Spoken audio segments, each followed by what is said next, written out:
Jason Bermas here. We are live at the Reawaken America tour, bright and early, as you can see. I'm in the media section. It's going to be tough today. The audio is huge, but luckily for you, you can watch the entire thing free of charge over on the Thrive Time Show channel on Rumble, Clay Clark's channel. I'm going to be speaking from transgender to transhuman. That's from transgender to transhuman at 2:15 Eastern Time.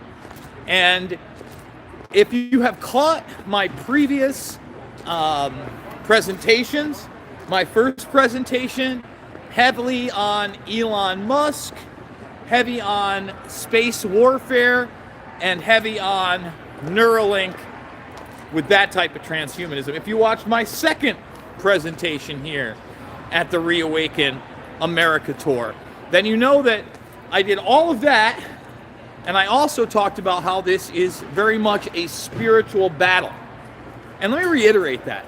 Anybody who wants to say that this is not a spiritual battle in some respects is clearly not reading the literature of those that are telling us this. So that's why I'm going to be focusing on Ray Kurzweil and his book, as well as lectures, The Age of Spiritual Machines. Let me repeat that for you. The Age of Spiritual Machines. And if you're not familiar with Ray Kurzweil has invented many things. He is the head of Google's immortality division, Calico, and he believes that we will create non-biological entities that will be so intelligent and claim to have these type of spiritual experiences, not necessarily that they are actually conscious, but that they will be able to convince us that they are in fact conscious, and we will give them rights. And as you progress into what Kurzweil and others talk about, they're not just talking about a transhumanist future. They are talking about a post-human world. Let me repeat that. No human beings on the planet. A post-human, a post-carbon-based world. And that is why so many of these agendas intersect with one another. And the fact that you now have a United Nations pushing a carbon credit score along with a social credit score, the Internet of Bodies, and this new transgender ideology in which they say that there is new science to promote intersex children and promote drag queens and so much more at their own schools, the United Nations International Schools. My girlfriend Alicia Powell did an amazing piece over at the Gateway Pundit on Eunice. If you've not seen that, you need to. And that's because these people want to convince you that the future isn't human. Now, transhumanism is really two different things, okay? On one end, you have those that think that they are going to biologically be able to live forever. Let me repeat that. Biologically live forever.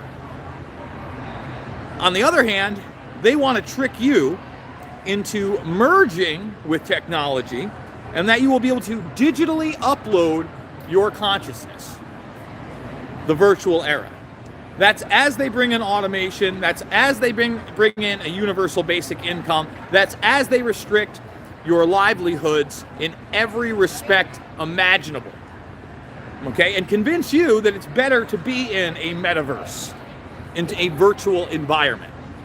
And we're against that here. And that's why the focus is going to be Martine Rothblatt, United Therapeutics, Ray Kurzweil, Calico, and of course, we couldn't do it without a little bit of NASA and Dennis Bushnell to let people know that this virtual age is one in which the machines become us, we become the machines, or at the very end of it all, we have human contaminated machines. This is going to be a packed house. Take a look, guys.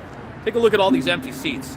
That is down the line. We're going to have thousands of people here at yet another amazing event put on by Clay Clark. I'm going to be speaking in between two pretty notable names Roger Stone is going to be leading in, and then Judy Mikowitz is going to be after me. That's pretty hardcore. I'm pretty happy about that. Mike Lindell early in the morning, Eric Trump, one of the keynotes, and of course General Michael Flynn, who is very much a big part of this Reawaken America tour. So here's the deal, guys. You know and I know that I am heavily censored on YouTube. We just got another strike. I was able to appeal my way out of it. I don't know necessarily that the appeal was successful because I went through the means. I think that the appeal was successful because so many people had covered the Boston University story, and I was able to shame the team YouTube on Twitter, which is what it's all about. Oh, we just had a little bit of music. It gets loud in here, guys. So I obviously I have a setup back there.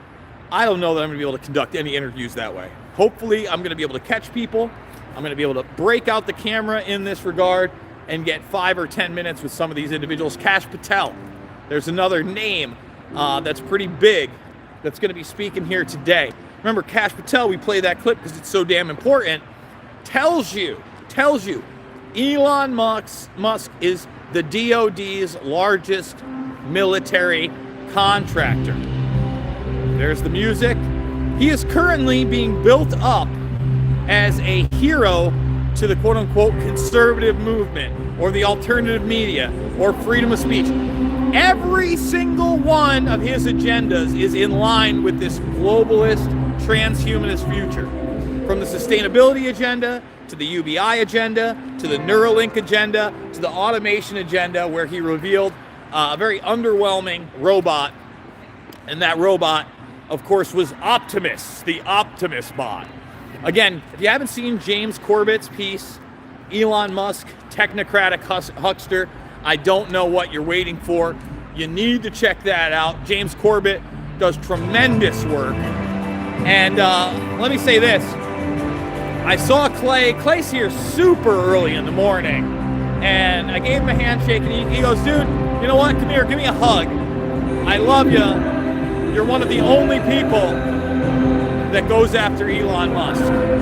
You haven't fallen for it. So as you can hear the music in the background, it's thumping.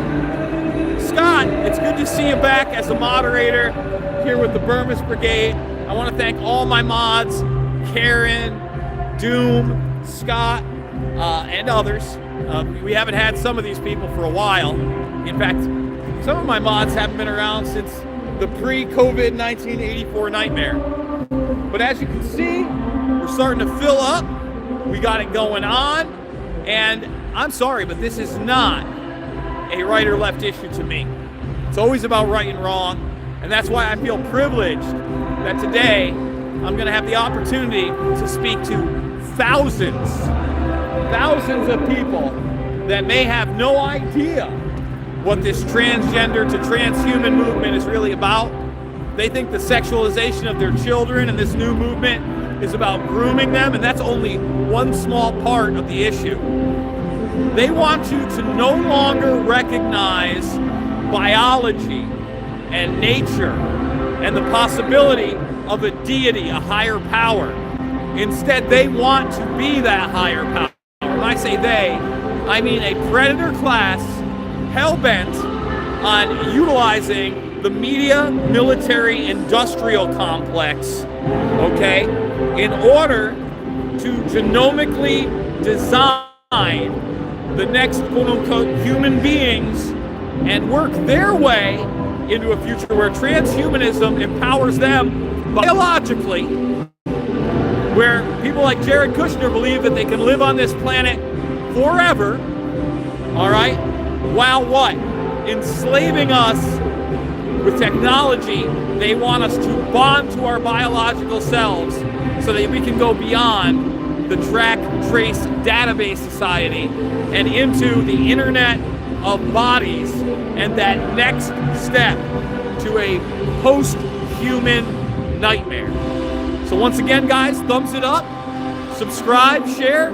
We're in Mannheim, Pennsylvania, at the Spooky Convention Center. Yes, it's spooky. I know, it's such a fitting name. This was actually the second place that they booked. They had a Scranton, Pennsylvania venue. They had to move that. That seems to be happening almost every single time now. I know Frontline just did another hit piece on Michael Flynn, and I just feel privileged that I'm going to be able to do this. Again, watch the whole thing on Rumble live, Thrive Time show. That's Clay Clark's channel, and 2:15 Eastern Time.